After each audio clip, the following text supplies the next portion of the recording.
En los capítulos finales ya estamos entrando del libro de Hechos. De hecho, redunda con de hecho. Bueno, vamos a ver los últimos versos del capítulo 26 y todo el capítulo 27. Ojalá y Dios nos permita cumplir eso que estamos mencionando. Los últimos versículos del capítulo 26 tratan de la ocasión en que Pablo está frente al rey Agripa, frente al gobernador Festo de la provincia de Cesarea y otro tipo de personajes que están ahí presentes. Bueno, y nada más leo para recordar, ir situando el capítulo siguiente, que es el que vamos a focalizar en este día. Dice: diciendo él, es Pablo, estas cosas en su defensa, Festo a gran voz dijo: estás loco, Pablo, las muchas letras te vuelven loco. Mas él dijo: es Pablo, no estoy loco, excelentísimo Festo, sino que hablo palabras de verdad y de cordura. Y ahora vean, aquí focaliza Pablo en el rey las cosas. Y le dice: pues el rey sabe estas cosas, delante de quien también hablo con toda confianza, porque no pienso que ignora nada de esto, pues no se ha hecho esto en algún rincón. Y ahora le pregunta directamente a Agripa, Pablo, y le dice: ¿crees, oh rey Agripa, a los profetas? Yo sé que crees. Entonces Agripa dijo a Pablo: por poco me persuades a ser cristiano. Y Pablo dijo: quisiera Dios que por poco o por mucho, no solamente tú, sino también todos los que hoy me oyen, fueseis hechos tal cual yo soy, excepto estas cadenas. Está preso.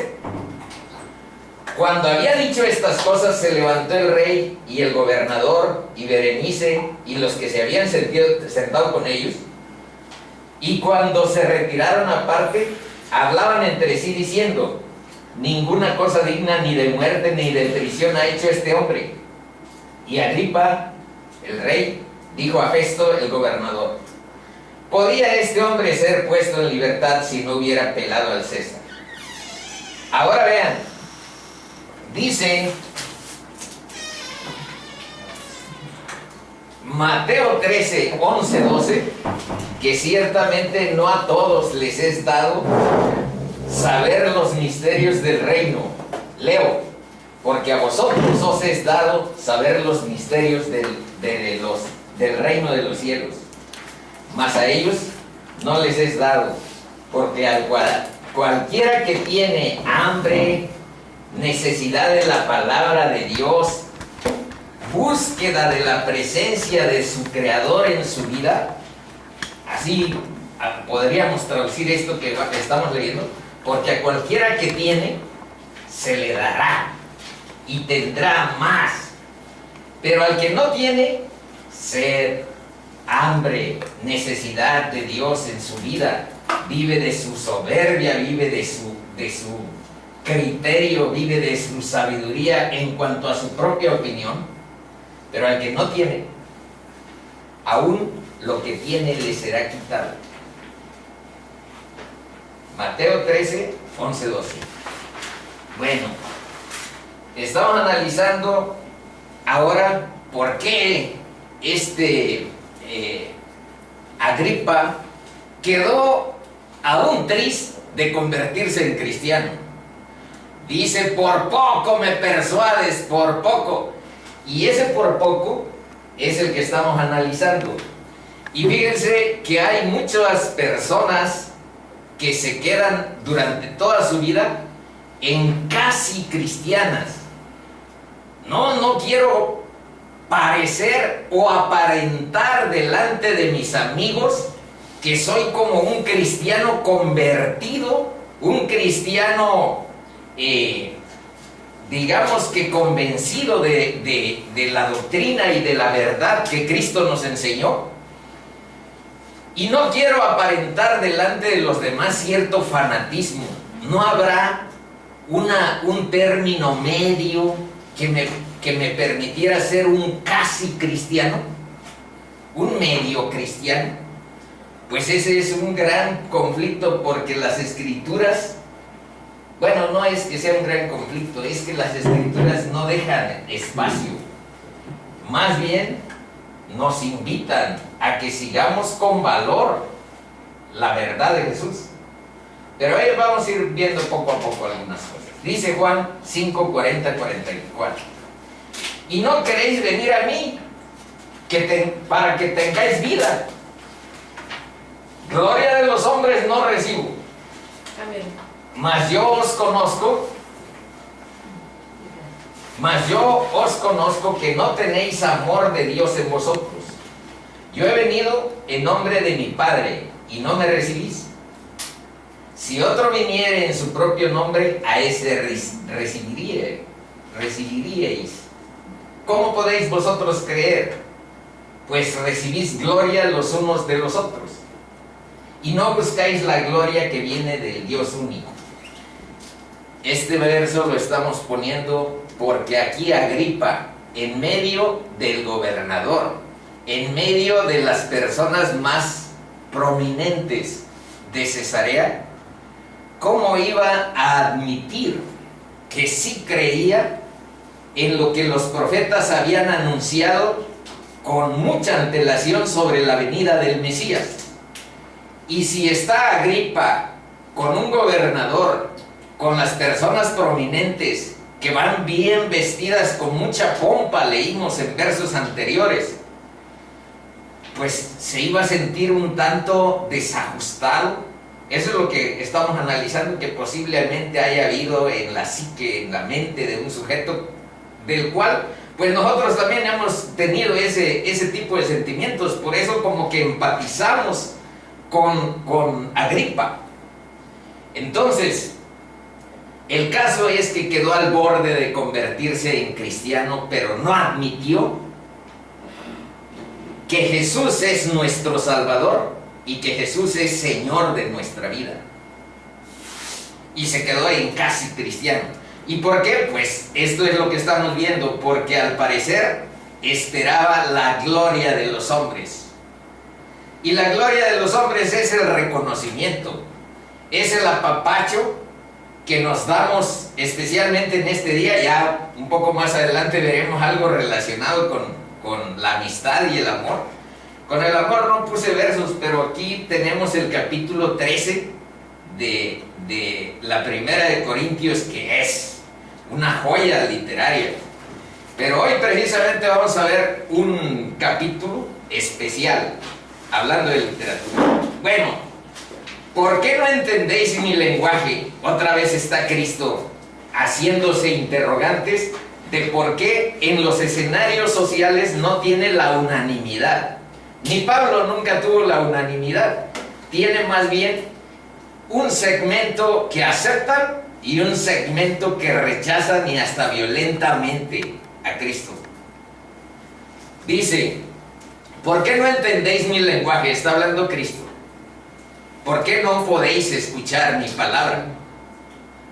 Y aquí dice que porque son algo así como hijos del diablo, en los versículos que siguen.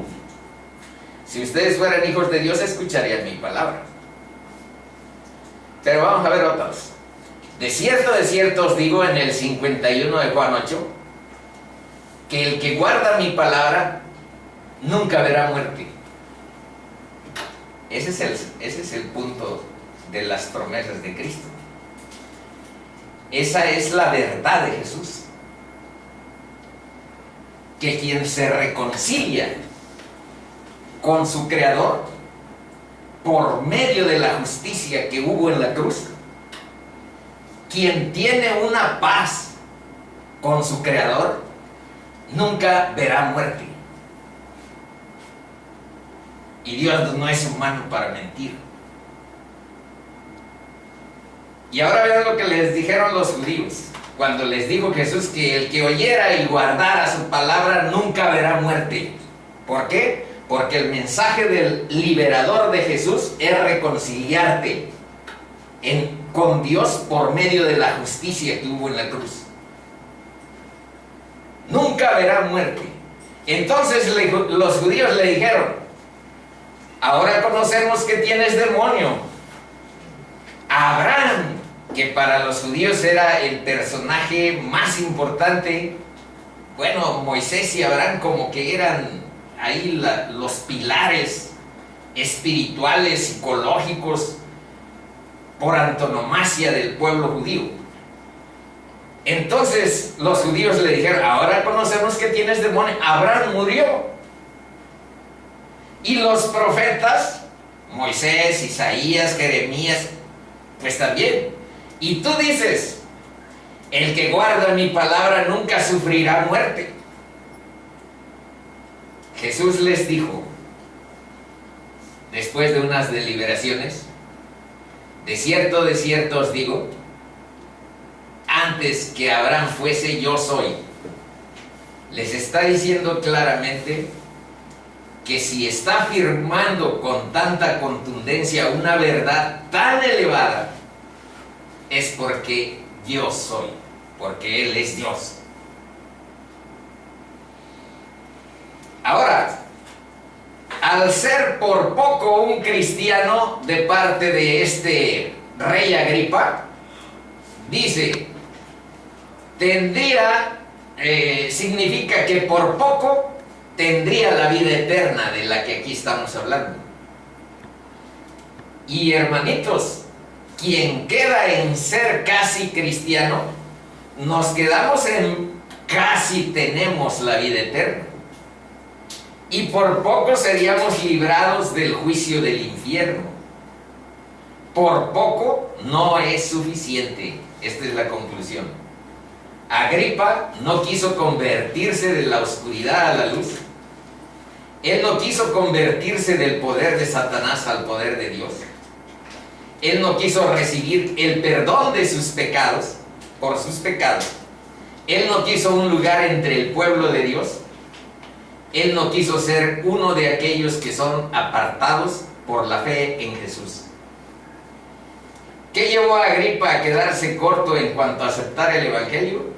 Nuestra respuesta es buscar la gloria de los hombres. Y vean en dónde está un versículo a donde Jesús nos enseña que no nos quedemos tibios, que no nos quedemos a medias, que no nos quedemos en el casi cristianos. Dice: el que no es conmigo, contra mí es. Y el que conmigo no recoge la mies, no recoge la cosecha, no recoge a las ovejas perdidas del rebaño del Señor. El que conmigo no recoge, desparrama. Está en Mateo 12:30. Bueno, esa es una reconvención, un exhorto a los que estamos en casi ser cristianos. Capítulo 27. Ahora sí entramos en este que deben de saber, hermanitos. Yo estudié lengua y literatura española, ya lo he mencionado. Este capítulo 27 está marcado como uno de los capítulos narrativos más literariamente fluidos, ricos, inteligentemente construidos, etc.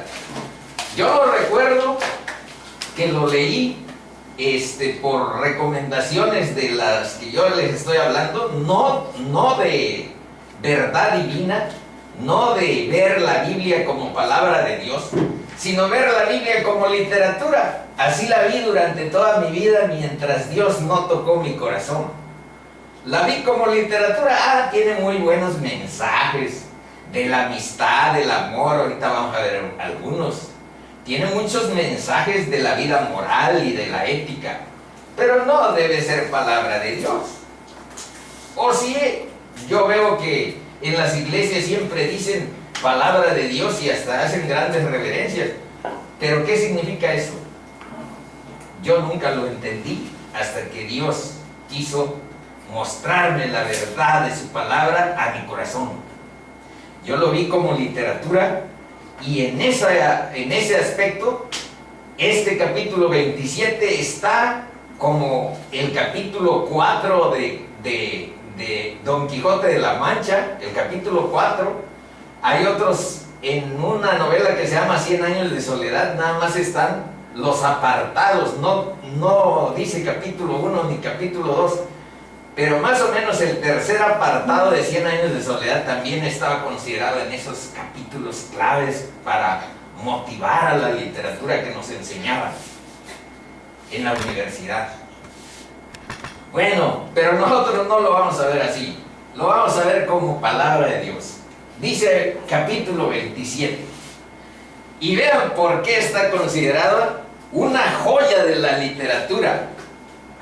Dice: cuando se decidió que habíamos de navegar para Italia, entregaron a Pablo y algunos otros presos a un centurión llamado Julio, de la compañía Augusta. Más adelante les puse una especie como de historieta.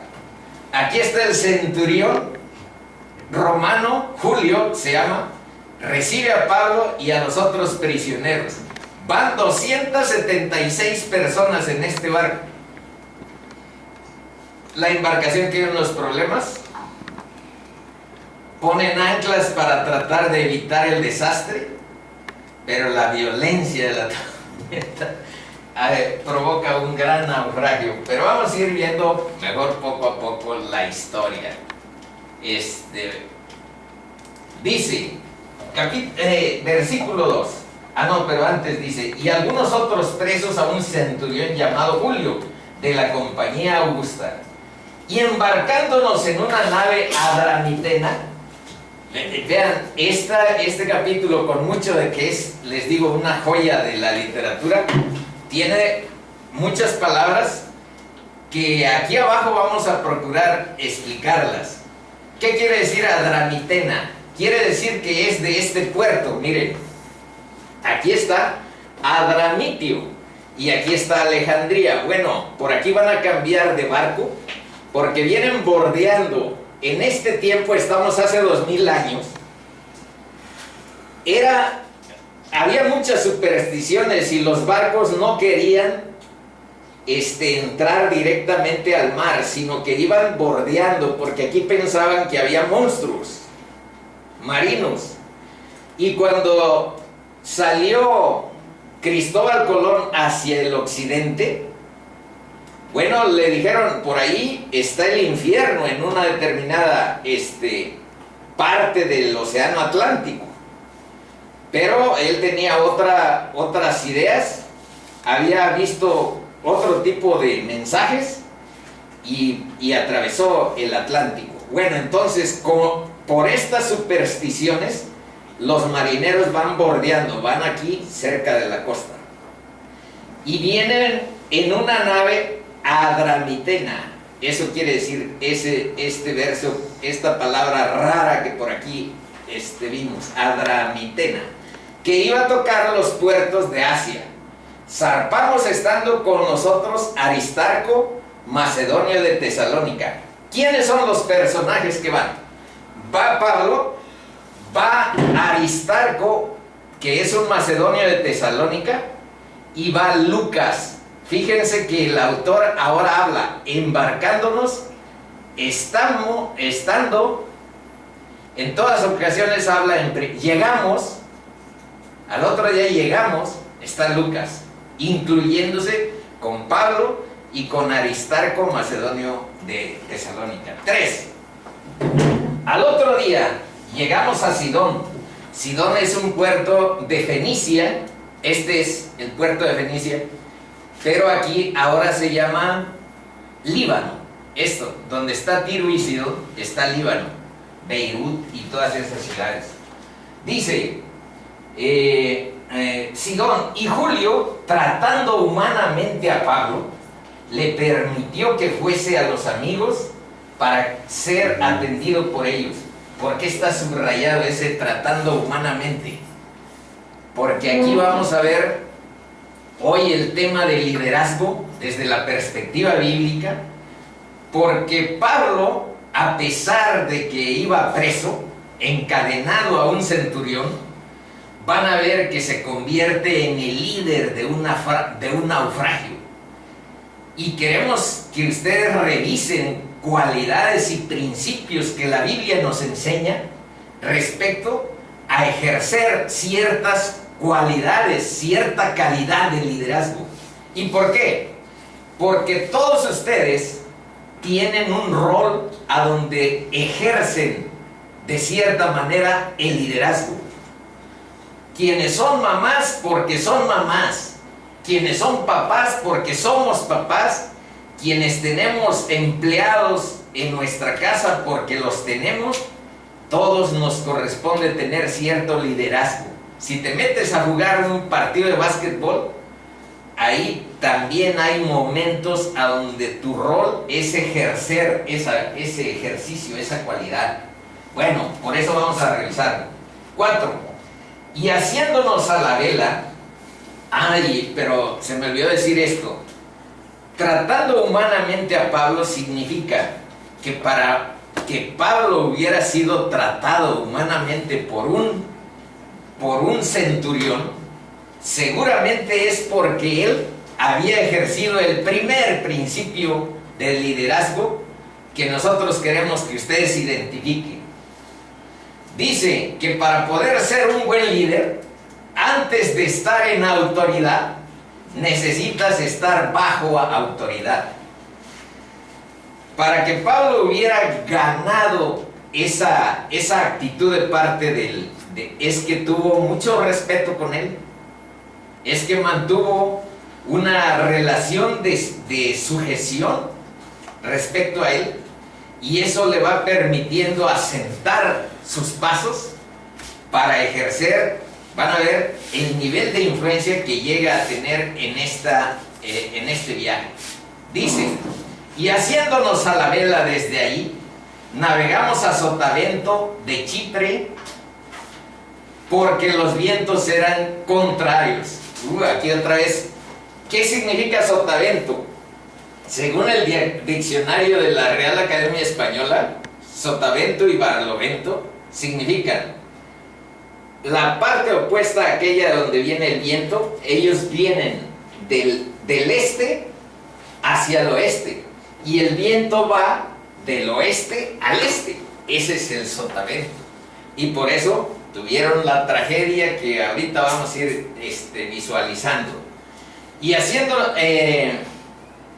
y barlovento es lo contrario, es que te lleva el viento como de acuerdo a donde tú te diriges. En este caso, como si viniera del este al oeste, que no es así como ellos se enfrentaron. Y habiendo atravesado el mar frente a Cilicia y Panfilia, arribamos a Mira, ciudad de Licia. Eso está en esto. Llegaron a Mira y por ahí cambiaron de barco. Dice, y hallando ahí el centurión una nave alejandrina. Esta ya no es la nave adramitena, sino una nave que viene de Alejandría. Aquí se los puse. Y esta nave es mucho más grande. Esta sí puede atreverse a cruzar el mar Mediterráneo, no nada más bordeando. Es una nave más grande. Aquí les puse una aproximación de la nave de vela que necesita el aire para poder viajar, y ahí es donde van. Zarpaba para Italia, no se embarcó en ella, navegando muchos días despacio y llegando a duras penas frente a Nido, porque nos impedía el viento. Navegamos a Sotavento en contra del viento de Creta frente a Salmón, y costeándola con dificultad llegamos a un lugar que llamaban Buenos Puertos, cerca del cual estaba la ciudad de Lasea. Aquí está Buenos Puertos, esta parte, pero resulta que no son nada buenos. Nada más tiene el nombre de Buenos Puertos, como vamos a ver un poco más adelante. Esto les puse dos, este lo tienen, este no, porque como no tiene color, a veces no sabemos dónde es tierra y dónde es mar. Entonces ahí ubíquense, estas son islas, hasta aquí van a llegar. Ah, no, hasta aquí, hasta esta isla de Malta, ahí nos vamos a quedar. Pero antes van a pasar toda una aventura. Vamos a ver lo que sigue. Los principios de liderazgo cristiano que podemos analizar en lo que esta narrativa contiene, el primero ya lo mencionamos, es que para ser líder primero necesitas haber aprendido a estar bajo autoridad. Segundo principio, un líder no impone. Van a ver que Pablo aquí les dice, miren, dice: y habiendo pasado mucho tiempo y siendo ya peligrosa la navegación, por haber pasado ya el ayuno, este ayuno se supone que es el Yom Kippur, que se llama el día de la expiación entre las tradiciones judías. Y ese Yom Kippur era más o menos, sigue siendo para la comunidad judía, en el mes de octubre. Y en ese tiempo era cuando iniciaba algo así como la fase intermedia entre el otoño y el invierno, y había ciertas tormentas en el océano, bueno, ahí en el mar Mediterráneo en este caso. Y ya quien navegaba en invierno, pues en ese tiempo era solamente una persona demasiado suicida o demasiado valerosa, porque nadie se atrevía a viajar en invierno. Y aquí apenas va iniciando, estamos en el mes de octubre, por este dato, miren, por este dato que aquí nos revela la Escritura, en que había pasado, ¿a dónde dice? Mucho tiempo. No, la cuestión del ayuno, y por eso podemos situar que se está... Arriba, habiendo pasado mucho tiempo y siendo peligroso, ¿no? Ándale.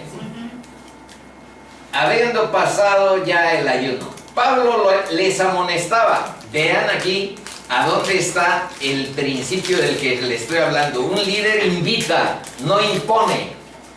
No impone a fuerza. Tenme respeto y yo no te respeto. Esposa mía, me debes de respetar porque eso dice la Biblia y yo no te respeto. Entonces, la diferencia es, el liderazgo cristiano tiene otra naturaleza. Ejemplifica, modela y muestra. Pero en este caso invita y no impone. Vean cómo está esto. Diciéndoles, Pablo les amonestaba. Pablo está hablando. Varones, veo que la navegación va a ser con perjuicio y mucha pérdida, no solo del cargamento y de la nave, sino también de nuestras personas. Pero el centurión daba más crédito al piloto y al patrón de la nave que a lo que Pablo decía. Pablo, tú eres predicador, tú eres apóstol, ¿qué sabes de navegación? Aquí están los expertos que sí saben, el dueño del barco, los que están encargados. Entonces el centurión daba más crédito al piloto y al patrón de la nave.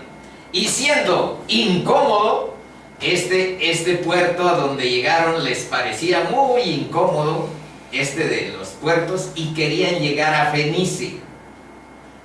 Este era su propósito. Se embarcaron de aquí y Pablo esto quería evitar, que no se fueran para allá. Nunca llegaron a Fenice. Ahorita es lo que vamos a ver. Salen de aquí y el mar los lleva a la deriva por donde enseña la flecha, pero pasan situaciones muy feas, la de un náufrago verdadero. Bueno, seguimos y ahorita nos regresamos a analizar los principios del liderazgo.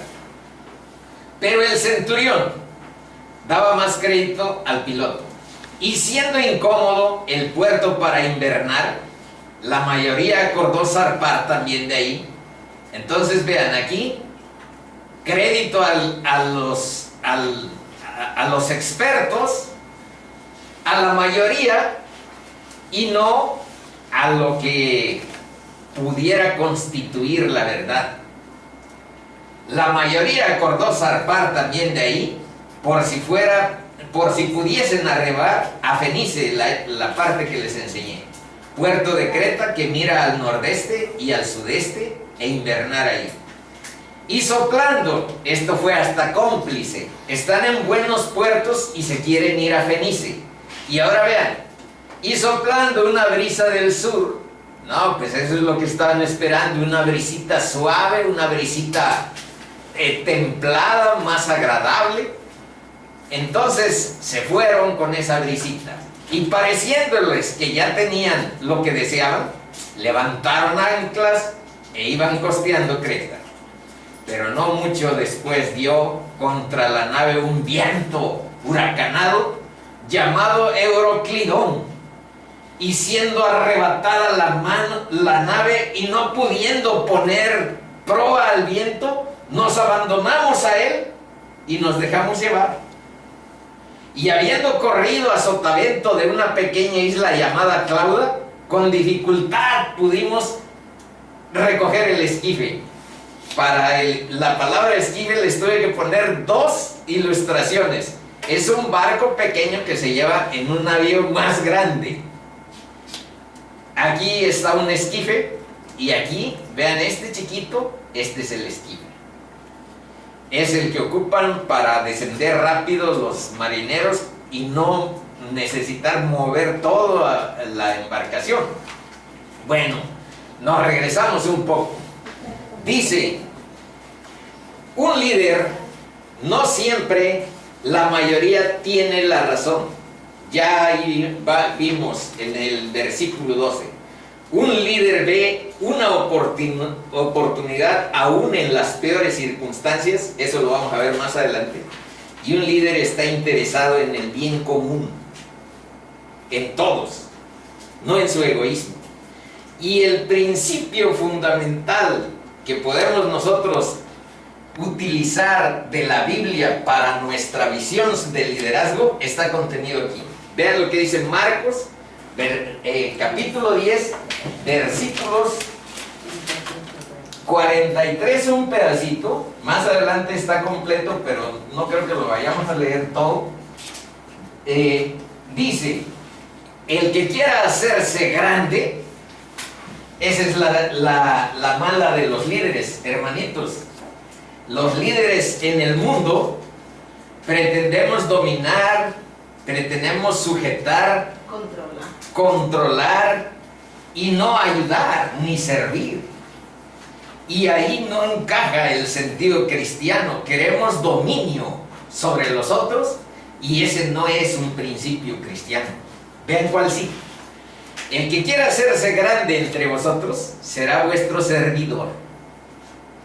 Y el que de vosotros quiera ser el primero será siervo de todos. ¿Cuál es el principio cristiano? Aquí se lo sinteticé en esta línea. El que no vive para servir, no sirve para vivir. Así pudiéramos sintetizar el sentido cristiano del liderazgo. Estamos hechos para ayudar a los demás, para servir y para encauzar y compartir. Porque el Hijo del Hombre, y todavía ven el remate de lo que Jesús enseñó, porque el Hijo del Hombre no vino para ser servido, no vino para dominar, para controlar, sino para servir y para dar su vida en rescate por muchos. Ahora, Vamos a ver estos proverbios. ¿Qué dice la Biblia en relación al amor y la amistad? Vean, en todo tiempo ama el amigo y es como un hermano en tiempos de angustia. El hombre que tiene amigos ha de mostrarse amigo, y amigo hay más unido que un hermano.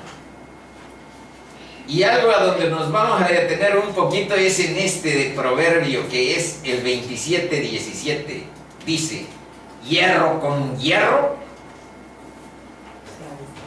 se aguza, y así el hombre aguza el rostro de su amigo. En el mundo, en la sabiduría secular, nosotros decimos que las ideas se pulen en fricción con las de los demás. Y esa es la sabiduría secular, pero está tomada, está derivada de este principio del proverbio bíblico que dice que hierro con hierro se aguza, y así el hombre aguza el rostro de su amigo. ¿Qué significa eso de que hierro con hierro se aguza? Que hay un beneficio mutuo en el frotamiento de dos hojas de hierro juntas. Los bordes se hacen más afilados, haciendo más eficiente las cuchillas en su tarea de cortar. Pero ¿cortar de qué estamos hablando? Vamos viendo. En Hebreos 4:12 dice que la palabra de Dios es viva y eficaz y más cortante que toda espada de dos filos, y penetra hasta partir el alma y el espíritu, las coyunturas y los tuétanos, y discierne los pensamientos y las intenciones del corazón. De ahí derivamos que con la palabra de Dios debemos afilarnos el uno al otro en tiempos de encuentro, de comunión, o cualquier otro tiempo de interacción, o cualquier otro tipo de interacción. También indica la necesidad del compañerismo unos con otros. El hombre no fue hecho para estar solo. ¿A dónde dice? En Eclesiastés 4:9, vean lo que dice la Biblia. Dice: mejores son dos que uno, porque tienen mejor paga de su trabajo. Porque si cayeren, el uno levantará a su compañero. Pero ay del solo, que cuando cayere no habrá segundo que lo levante. Este es uno de los versos más hermosos para poner en la justa dimensión que Dios ve la amistad, la fraternidad entre los hombres. Y ya en Génesis 2:8, a propósito de que el hombre no fue, 2:18, no fue hecho para estar solo, vean lo que dijo Dios.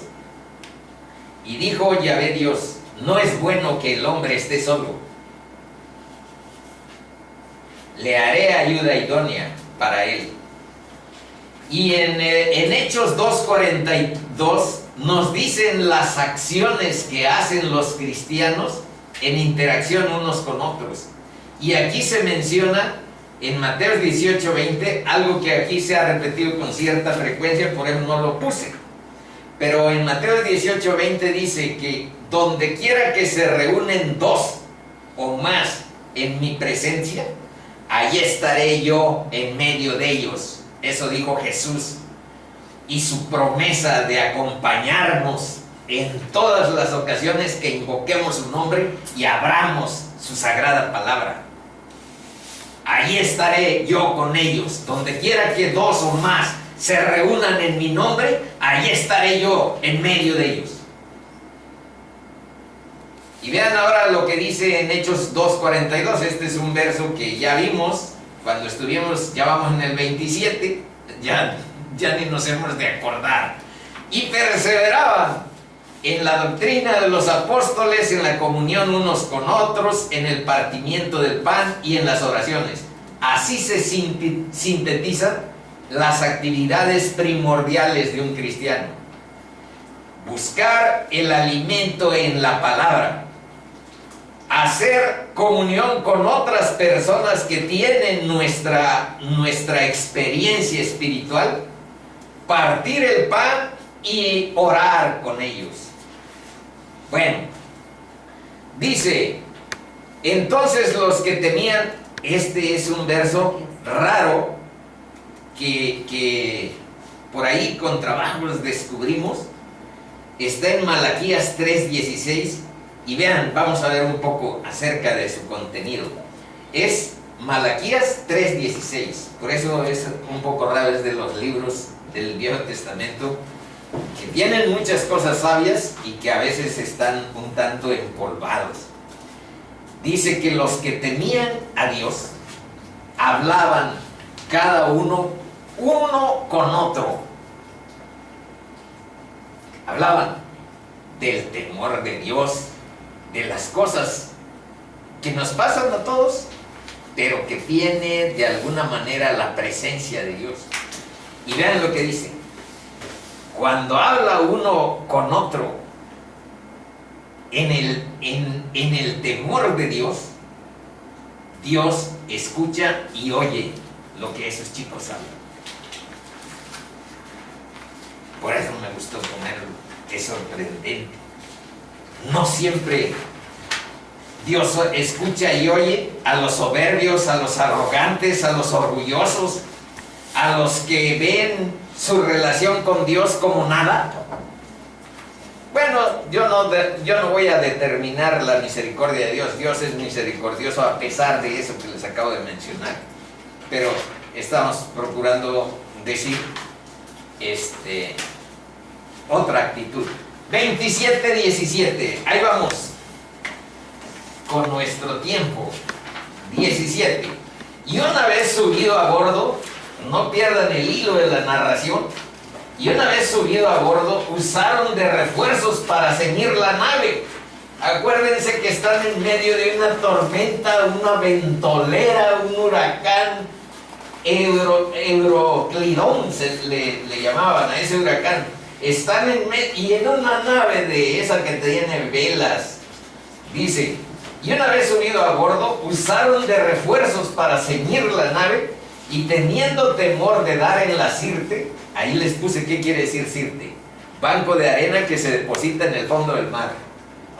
Arriaron las velas, arriaron significa bajarlas, y quedaron a la deriva, se soltaron.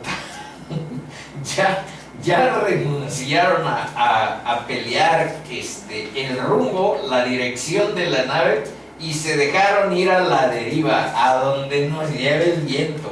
18. Pero siendo combatidos por una furiosa tempestad, al día siguiente empezaron a lijar. Ahí les puse abajo qué quiere decir alijar. Quiere decir aligerar, aliviar la carga de una embarcación o desembarcarla todo. Empezaron a tirar todo lo que llevaban, y si era de Alejandría estaba llena de trigo, llevaban alimentos a Roma, llevaban trigo, empezaron a tirar todo. Dice, pero vamos a ver más adelante que eso tiraron hasta las cosas de la navegación, pero el trigo hasta el final. Dice, entonces Pablo, como hacía ya mucho que no comíamos, vean un líder, vean un líder, en medio de la tragedia, en medio de la catástrofe, aparece un líder tranquilo, sereno, buscando en el desorden y en el caos la oportunidad. Entonces Pablo, cuando hacía ya mucho que no comíamos, puesto en pie en medio de ellos, dijo, primero los regañó, les dijo, pues, ¿qué creen que les dijo en su regaño? Pues me hubieran hecho caso, chicos, se los dije. Eso primero los regañó. Dice, habría sido, por cierto, conveniente, varones, haberme oído, pero no me oyeron, se los dije. Había sido conveniente, varones, haberme oído, y no zarpar de Creta, tan solo para recibir este perjuicio y pérdida. Ese fue ya todo mi regaño, pero ya es irremediable, ni modo, no me escucharon. Ahora viene la construcción. El regaño, pues ese todos lo podemos hacer. 22. Pero ahora os exhorto a tener buen ánimo, pues no habrá ninguna pérdida de vida entre vosotros, sino solamente de la nave. Y ahora vean de dónde sacó esa información. Si están en medio de la tormenta, a la deriva, en la tragedia. 23. Porque esta noche ha estado conmigo el ángel de Dios. Y les puse ahí subrayado, fíjense, el ángel de Dios, de quien soy y a quien sirvo. 24. Diciendo Pablo, no temas, es necesario que comparezcas ante César.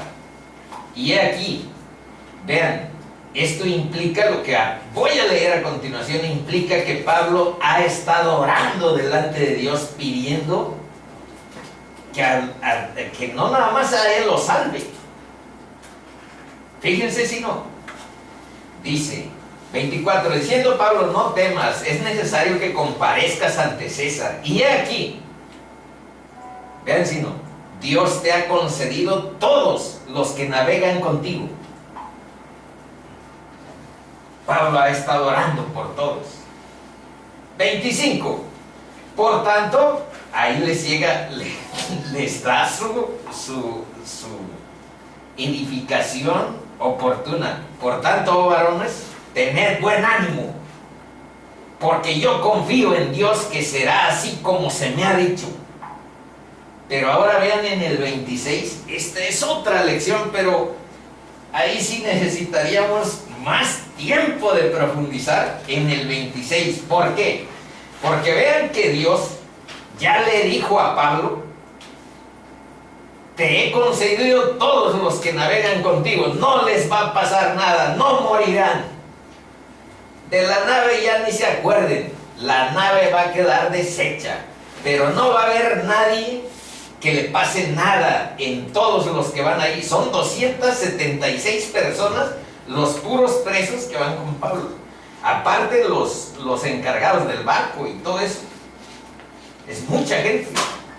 Pero ahora vean lo que dice el 26. Con todo, o sea, ya Dios ya me dio todo eso. Pero Pablo le dice, con todo es necesario que demos en alguna isla. O sea, no nos vamos a quedar nada más cruzados de brazo. No nos vamos a quedar sin hacer absolutamente nada. Busquemos llegar a una isla. Es necesario que demos con alguna isla. Bueno, dice, ¿por qué les puse estos versos? Bueno, mejor vamos aquí y ahorita nos regresamos si nos da el tiempo, porque no quiero perder el hilo de la narración. 27, el versículo 27, estamos en el capítulo. Venida la 14ª noche, llevan 2 semanas en el mar, llevan 14 días, 10 y 4 noches, y siendo llevados a través del mar Adriático. El mar Adriático queda más o menos aquí. Esta área, esta es la península, esta es la bota que forma el mapa de Italia. Este mar es Adriático y este mar es Egeo. Todo en realidad es el mar Mediterráneo, pero ustedes saben que cambian denominaciones. Pues el río Balsas, si van a un pueblo que se llama Mezcala, ahí se llama Mezcala del río. Y así en algunas secciones del mar. Este es todo el mar Mediterráneo, pero aquí se llama mar Egeo y aquí se llama mar Adriático. Bueno, continuamos en el 27. Y venida a la medianoche, los marineros sospecharon que estaban cerca de tierra. 28. Y echando la sonda, hallaron 20 brazas. De brazas, aquí les puse una operación matemática, porque hay dos brazas que investigué en el diccionario de la Real Academia, una braza puede medir 1,67. Pero también eso es una medida castellana, una vara castellana que se llama braza. Pero una unidad de medida más vieja, y yo pienso que es esta, usada en cartografía marina, también esta vara se ocupa en cartografía usada en la marina, o sea, no hay diferencia. Pero esta es más vieja, esta, y mide 1,8 metros. Y si estamos hablando en la segunda, pues había, cuando midieron 20 brazas, pues había 36,5 metros. Y cuando medía 15, que también midieron 15, había 27 metros. Y si medía esto, pues aquí están las conversiones. Regresamos. Dice, hallaron, estamos en el 28, y echando la sonda hallaron 20 brazas, y poniendo un poco más adelante, volviendo a echar la sonda, hallaron 15 brazas. Por eso les puse la conversión de las dos. Y temiendo dar en escollos, echaron 4 anclas por la popa y ansiaban que se hiciese de día, estaba oscuro. Entonces los marineros procuraron huir de la nave, y echando el esquife al mar, aparentaban como que querían largar las anclas de proa. O sea, hubo un grupo de gente que se quiso fugar y dejar a la deriva a los demás. Aprovechando que ya sentían que estaban cerca, nosotros nos fugamos y ahí ustedes arréglense como puedan. 31, otra vez el líder. Y va preso. Un preso es el líder. 31. Pero Pablo dijo al centurión y a los soldados: